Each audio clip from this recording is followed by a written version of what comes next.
तुम्हें मालूम होगा जब हम बात करते हैं इन्वेस्टमेंट की, तो इन्वेस्टमेंट और कुछ नहीं, एक तरीके का खर्च होता है। अगर कोई सी भी कंपनी इन्वेस्ट करती है पैसा, तो इन्वेस्टमेंट का मतलब ये होता है कि वो कुछ खर्च कर रही है, लेकिन ये वो खर्च होता है जिसका गेन फ्यूचर में हमें मिलता ही मिलता है। ऐसा नहीं है, अगर हम आज कोई कंपनी मशीन खरीद रही है, तो वो मशीन इस पर्पज से खरीद रही है कि इससे प्रोडक्शन लेवल हाई लेवल पर पहुंचेगा, प्रोडक्शन का लेवल कैसे होता चला जाएगा हाई। तो इस उम्मीद पर वो मशीनरी पर खर्च करती है। अगर कोई कंपनी या कोई फैक्ट्री बिल्डिंग खरीद रही है, तो उस हिसाब से उसकी वो इन्वेस्टमेंट कहलाएगी। तो इन्वेस्टमेंट कहने का मतलब ये, जिसकी वजह से हमें फ्यूचर में कुछ ना कुछ क्या मिलने वाला है, गेन। ये इस टाइप का एक्सपेंडिचर होता है जिससे फ्यूचर में हमें कुछ ना कुछ गेन मिलेगा। ठीक है, तो इन्वेस्टमेंट के लिए तुम्हें हेडिंग डाल देना है, आज का फर्स्ट हेडिंग है इन्वेस्टमेंट। तो इन्वेस्टमेंट के लिए जब मैं बात करता हूं, एक डेफिनेशन लिखो पहले, फिर देखते हैं। It is an expenditure,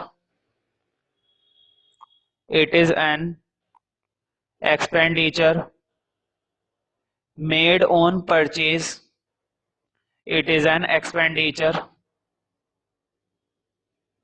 made on purchase of new capital assets, purchase of new capital assets, purchase of new capital assets.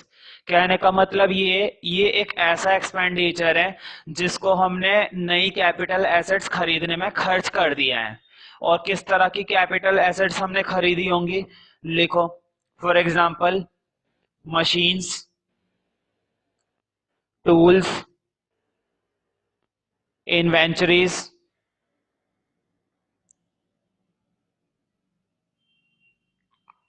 Etcetera, inventories. ठीक है। हाँ, इन्वेस्टमेंट भी दो तरह की होती है। तुमने देखा होगा, अगर मैं बात कर रहा हूं एक बिल्डिंग की, तो मुझे बताओ, अगर बिल्डिंग में चाहे प्रोडक्शन हो या ना हो, तुम्हें उस बिल्डिंग का रेंट तो देना ही पड़ेगा। वो बात अलग है तुम बिल्डिंग बेच दो, लेकिन ऐसा थोड़ी ना है अगर प्रोडक्शन कुछ समय के लिए बंद रहता है तो बिल्डिंग को बेच दिया जाता है, ऐसा नहीं होता। बिल्डिंग कुछ ना कुछ समय के लिए रखी रहेगी ऐसी, उसका तुम्हें बदले में क्या देना पड़ेगा, रेंट। ठीक है, तो कहने का मतलब ये, कुछ इन्वेस्टमेंट तो तुम्हें करनी ही होती है जिसको इनकम से कोई मतलब होता ही नहीं है। वो इन्वेस्टमेंट तुम्हें करनी ही पड़ेगी, चाहे तुम्हें बदले में इनकम मिले या ना मिले। ठीक है, फॉर एग्जांपल लैंड, अगर तुम लैंड पर एग्रीकल्चर करो या ना करो, लैंड तो तुम्हें परचेज करनी ही पड़ेगी। तो ये होती है तुम्हारी ऑटोनोमस इन्वेस्टमेंट। ऐसी इन्वेस्टमेंट जो बिल्कुल भी किस पर डिपेंड नहीं करती है, इनकम पर। इन्वेस्टमेंट को इनकम से कोई लेना देना नहीं है, ऐसी इन्वेस्टमेंट कहलाती है तुम्हारी ऑटोनोमस। चाहे इनकम बढ़े चाहे इनकम कम हो, इसे कोई फर्क नहीं पड़ता, ये तो तुम्हें करनी ही पड़ेगी। इनकम नहीं भी होगी ना, तो भी तुम्हें लोन लेकर करनी पड़ेगी, क्योंकि जब तक तुम्हारे पास मशीन्स नहीं होगी, बिल्डिंग नहीं होएगा, फर्नीचर नहीं होगा, तब तक तुम अपना प्रोडक्शन शुरू ही नहीं कर सकते। तो ये वो इन्वेस्टमेंट होती है जिससे इनकम से कोई लेना देना नहीं होता है। ठीक है, हाँ, बाद में तुम इन्वेस्टमेंट तब करते हो जब तुम्हारा प्रोडक्शन लेवल बढ़ता है। तो एक इन्वेस्टमेंट ऐसी होती है जो किस पर डिपेंड करती है, इनकम पर। इन्वेस्टमेंट तुम तभी करना पसंद करोगे जब उससे मिलने वाली इनकम बढ़ेगी। इन्वेस्टमेंट को तो तुम बड़ी तभी बढ़ाओगे ना जब तुम्हारा इनकम लेवल भी बढ़ेगा। तो इन्वेस्टमेंट भी दो तरह की होती है, एक सब हेडिंग तुम डाल सकते हो, टाइप्स ऑफ इन्वेस्टमेंट। इस हेडिंग में लिख सकते हो तुम टाइप्स ऑफ इन्वेस्टमेंट।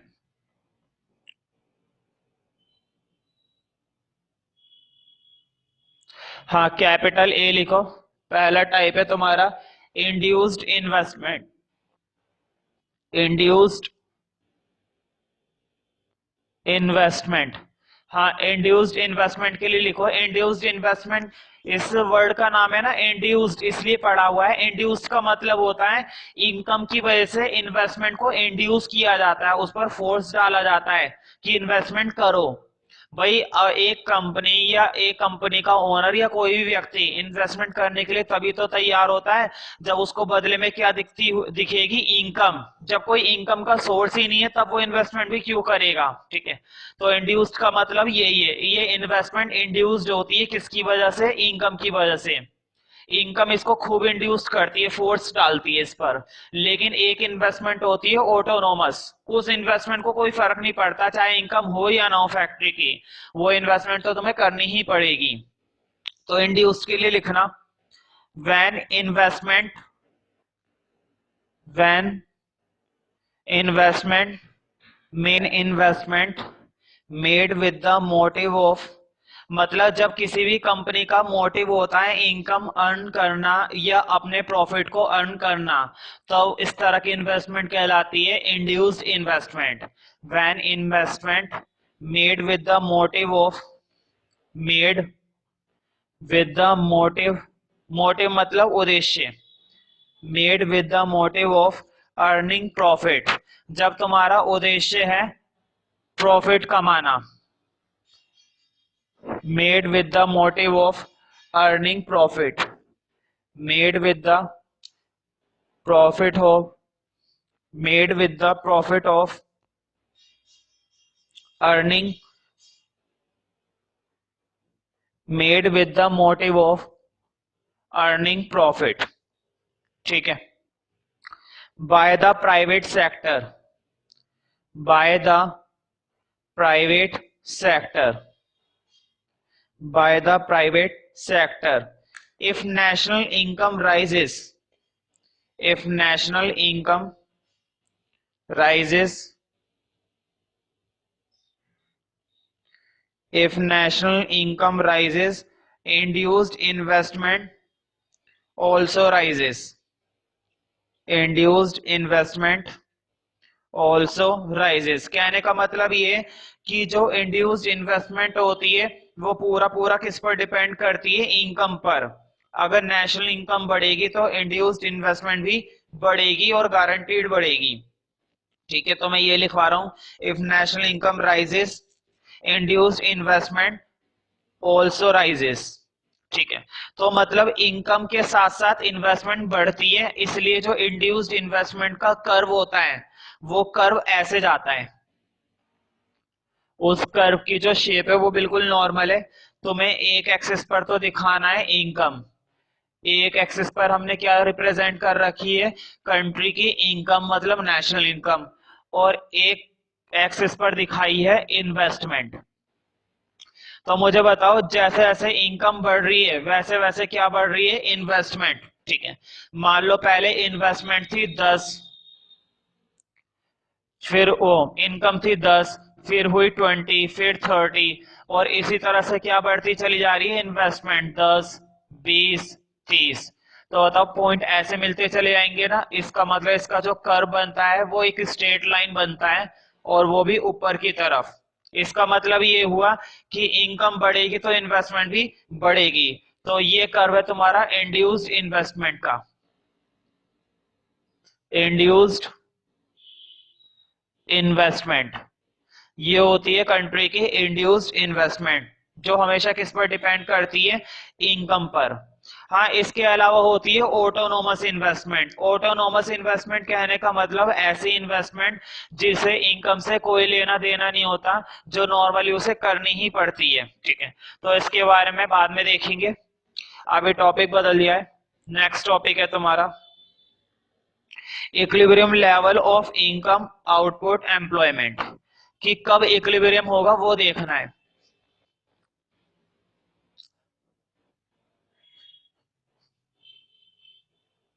तो मैंने बताया था एक कंट्री के अंदर जितना भी प्रोडक्शन होता है, एक कंट्री के अंदर जितना भी पूरा प्रोडक्शन है, मतलब पूरी कंट्री की एक सप्लाई होती है, तो पूरे कंट्री के लेवल पर उस सप्लाई को बोला जाता है aggregate supply.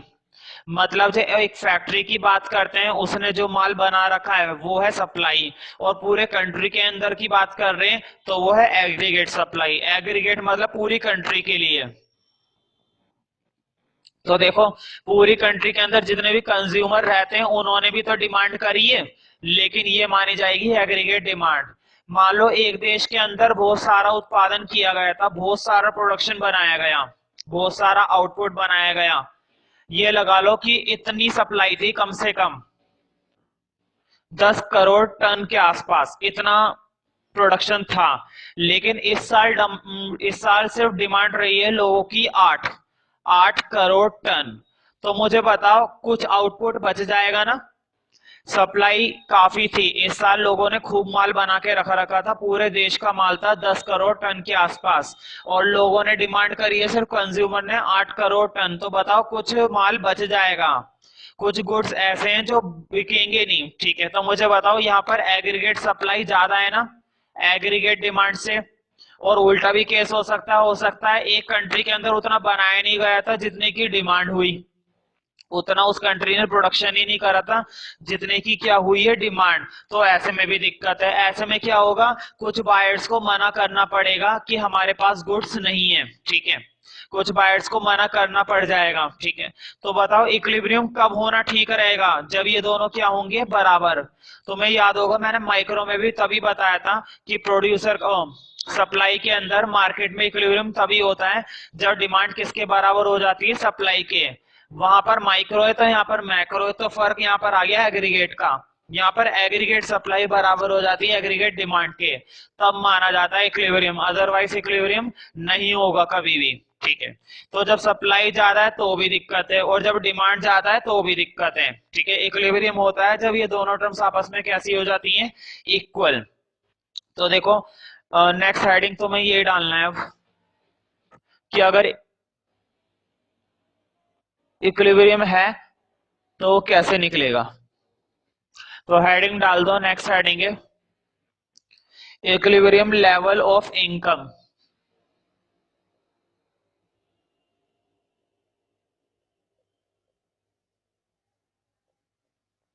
Equilibrium level of income comma output and employment.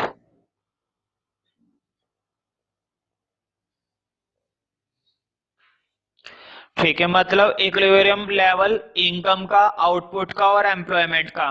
मुझे बताओ इसका मतलब ये हुआ ना, एग्रीगेट सप्लाई कम रह जाए एग्रीगेट डिमांड से।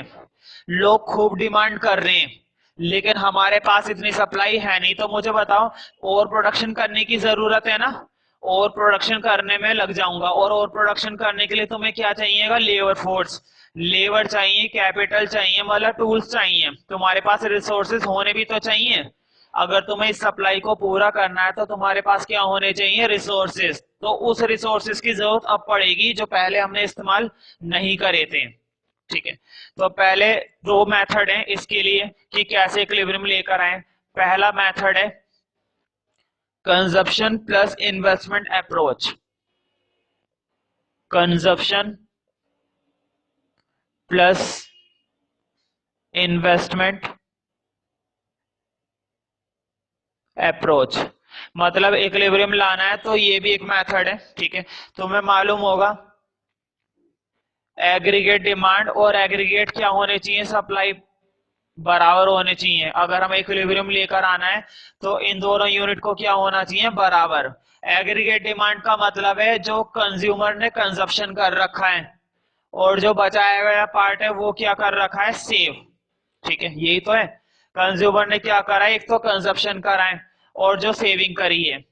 और एग्रीगेट सप्लाई वालों ने, उन्होंने भी ये काम कर रखा है, उनका भी एक हिस्सा क्या है, कंजप्शन, उसने भी तो कुछ कंजप्शन करा है लेकिन उन्होंने बचाया नहीं, जो बचाया था वो क्या कर दिया है, इन्वेस्ट। जितने भी प्रोड्यूसर होते हैं वो भी दोनों काम करते हैं, वो भी कंजप्शन करते हैं और वो भी बचाते हैं, लेकिन वो बचाया गया पैसा क्या कर देते हैं, इन्वेस्ट। तो देखो सी से सी कट जाएगा और सेविंग किसके बराबर आ जाएगी, इन्वेस्टमेंट के। कहने का मतलब ये कि अगर तुम इस अप्रोच की बात करते हो तो इस अप्रोच के अंदर सेविंग किसके बराबर होनी चाहिए, इन्वेस्टमेंट के। ठीक है, तो अब इसका डायग्राम ड्रॉ करते हैं।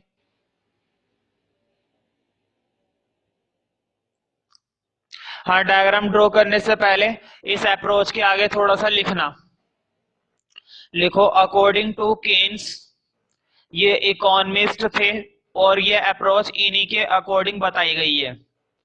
केनीशियन बोला जाता है, इनका पूरा नाम था केनीशियन, शॉर्ट में लिखा हुआ है कीन्स।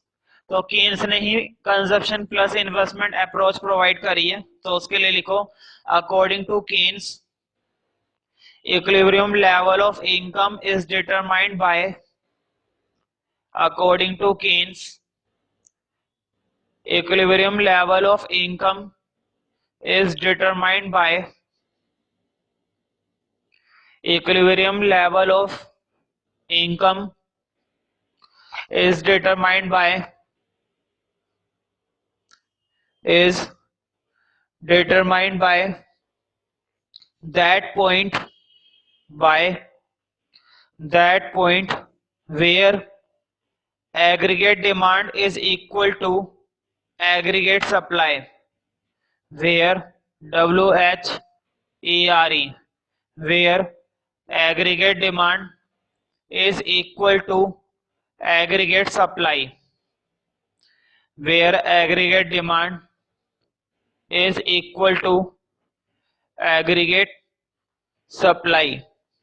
मतलब जहां पर एग्रीगेट डिमांड और एग्रीगेट सप्लाई क्या हो जाते हैं, इक्वल, वहीं पर क्या माना जाएगा, इक्विलिब्रियम। ठीक है, लिख लो सच दैट। तो ये थोड़ा सा कॉपी कर लो जो मैं रिलेशन लिखवा रहा हूं। ठीक है, aggregate demand aggregate supply C plus I C plus S. ये जरूरी नहीं है, जैसे मैंने पहले बताया था एग्रीगेट सप्लाई के लिए इन्वेस्टमेंट वाला लिखवाया था, जरूरी नहीं है। ये दोनों रिलेशन वैसे भी बराबर ही होते हैं, किसी को भी कहीं भी लिख सकते हो। सी से सी काट दो, इन्वेस्टमेंट बराबर आ गया सेविंग के। मतलब इन्वेस्टमेंट किसके बराबर होना चाहिए इक्विलिब्रियम करने के लिए, सेविंग के। ठीक है, तो अब डायग्राम बनाना है।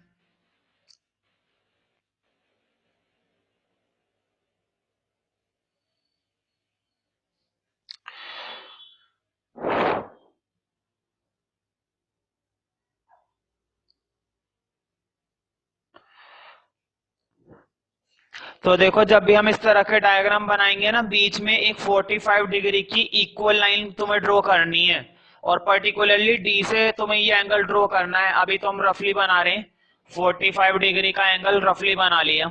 ठीक है, लेकिन इसको जब प्लॉट करो पेपर में, ग्राफ बनाओ, तो पर्टिकुलरली इसको डी से बनाना है, 45 डिग्री ही होना चाहिए। अब मुझे बताओ, एग्रीगेट डिमांड का कर्व मैंने पहले ही बता रखा है। एग्रीगेट डिमांड ये होता है, लिख देना C प्लस आई, एग्रीगेट डिमांड के लिए लिख दो C प्लस आई। ठीक है, और ये जो मैंने 45 डिग्री की लाइन बनाई है, ये हमारा aggregate supply C plus S. ठीक है, तो ध्यान रखना, जहां पर इन दोनों ने एक दूसरे को कट करा है, ये वो पॉइंट है। एग्रीगेट डिमांड और एग्रीगेट सप्लाई, इन दोनों ने एक दूसरे को इस पॉइंट पर कट कर रखा है। इसका मतलब इक्विलिब्रियम जो होगा वो इसी पॉइंट पर होगा। ये है कंट्री की इनकम। ठीक है, और इस पॉइंट को नेम दे देना ई। हाँ, यहाँ पर दिखा देना हमने क्या क्या शो कर रखा है। एक तो एक्सिस पर यहाँ पर दिखाया गया है कंजप्शन, एक बताया गया है इन्वेस्टमेंट, और एक बताई गई है सेविंग। कंजप्शन, इन्वेस्टमेंट, सेविंग, ये तीन चीजें तो इधर दी गई हैं, और यहाँ पर केवल एक ही चीज रिप्रेजेंट की गई है, इनकम। मतलब एक्स एक्सिस पर केवल एक ही आइटम है, इनकम। वाई एक्सिस पर तीन तीन है। तो इक्विलिब्रियम यहीं पर होगा जहां पर एग्रीगेट डिमांड और एग्रीगेट सप्लाई क्या है, बराबर।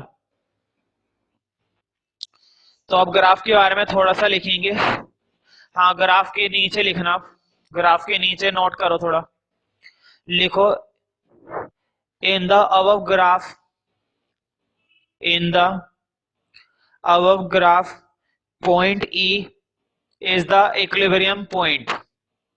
Point E is the equilibrium point. Point E is the equilibrium point of demand. Equilibrium point of demand, where aggregate demand is equal to,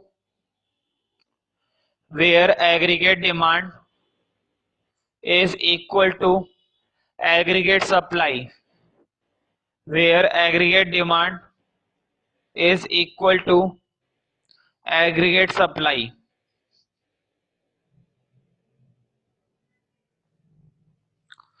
तो देखो यहाँ पर जो मैंने डिमांड की बात करी है ना, मैंने यहाँ पर बोला है कि एग्रीगेट डिमांड एग्रीगेट सप्लाई के बराबर है। तो ध्यान रखना, जो एग्रीगेट डिमांड मैंने यहाँ पर बोली है, एग्रीगेट डिमांड का मतलब क्या है, इसमें कंजप्शन भी इंक्लूड है। एग्रीगेट डिमांड के अंदर कंजप्शन भी इंक्लूड है और एग्रीगेट डिमांड के अंदर ही इन्वेस्टमेंट भी इंक्लूड है, तब जाके पूरी एग्रीगेट डिमांड बनी है। तो ध्यान रखना, एग्रीगेट डिमांड को एक और नाम से जाना जाता है, इसको इफेक्टिव डिमांड भी कहते हैं। कौन सी डिमांड कहते हैं? Effective demand. तो इफेक्टिव डिमांड कहने का मतलब इसके अंदर कंजप्शन भी है और इन्वेस्टमेंट भी है। तो इफेक्टिव डिमांड की एक डेफिनेशन लिख लो और ये बात नोट में लिख लो। हाँ, ग्राफ के नीचे ही चल रहा है, नोट बना देना और नोट में लिखना इफेक्टिव डिमांड। यहाँ पर ई का मतलब है इफेक्टिव और डी का मतलब डिमांड। इफेक्टिव डिमांड की डेफिनेशन लिखो। कहने का मतलब ये कि इसमें दोनों डिमांड शामिल है, कंजप्शन डिमांड भी और इन्वेस्टमेंट डिमांड भी। तो लिखो, it includes consumption demand and investment demand. It includes consumption demand and investment demand. effective effective demand demand determines the level of national income। मतलब इफेक्टिव डिमांड की अगर हम बात करते हैं तो इसी की वजह से हमें एक कंट्री की नेशनल इनकम के बारे में पता चलता है। इफेक्टिव डिमांड ही एक कंट्री की किसको डिटरमाइन करती है? नेशनल इनकम को। तुम देख सकते हो जहां पर इसने इक्वेट करा है वही उस कंट्री की क्या मानी जाएगी? National income. तो ये डिटरमाइन करती है किसी भी कंट्री की नेशनल इनकम को। तो ये मैंने लिखवाया है, effective demand determines the level of national income. determines the level of national income।